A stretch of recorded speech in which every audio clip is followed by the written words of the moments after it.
तो मतभेद के बाद आता है कि असंतोष उत्पन्न होता है कि भैया मतभेद आया कि भाई आयोग जो काम कर रहा है वो सही नहीं है, तो मतभेद हुआ। अब ये असंतोष में बदलेगा कि नहीं नहीं ऐसा नहीं होना चाहिए।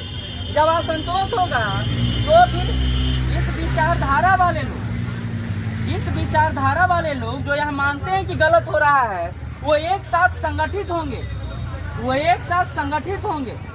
और ये संगठन जो होगा किसी भी नीति को या तो परिवर्तित करने के लिए होगा पहला बात, या परिवर्तन को रोकने के लिए होगा। एक बात समझ लीजिए, जैसे अजी कृषि बिल लाया गया तो उसको रोकने के लिए किसानों ने विरोध कर दिया। देखिए आप, किसानों ने आंदोलन कर दिया।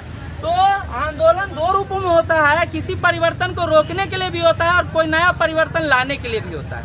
तो आंदोलन के दो स्वरूप को आप देखते हैं। तो हम लोग अभी क्या देख रहे हैं कि हम लोग जो परिवर्तन बीपीएससी लाया है, जो बात बीपीएससी कर रहा है उसके विरोध में उतरे।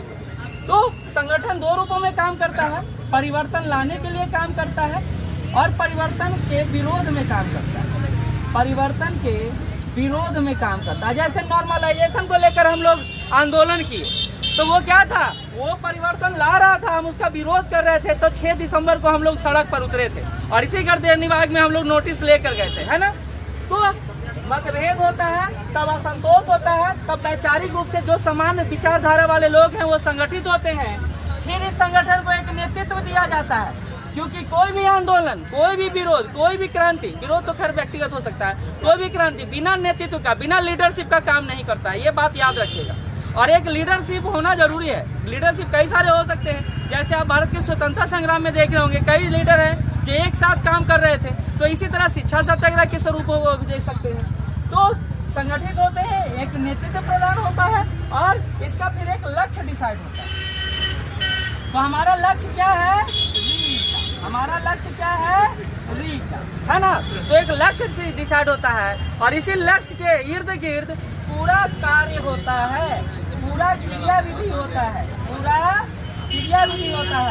तो इसी को हम लोग अभी शिक्षा सत्याग्रह के रूप में देखते हैं। ये क्रियाविधि का नाम ही क्या है, शिक्षा सत्याग्रह है। तो हम ये समझाने में लगे हुए हैं कि विरोध व्यक्तिगत होता है, आंदोलन सामूहिक होता है और क्रांति ऑटोमेटिक होता है।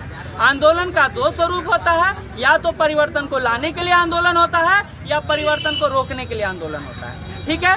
और इस आंदोलन को तैयार करने में पहले किसी विषय वस्तु पर मतभेद होना चाहिए।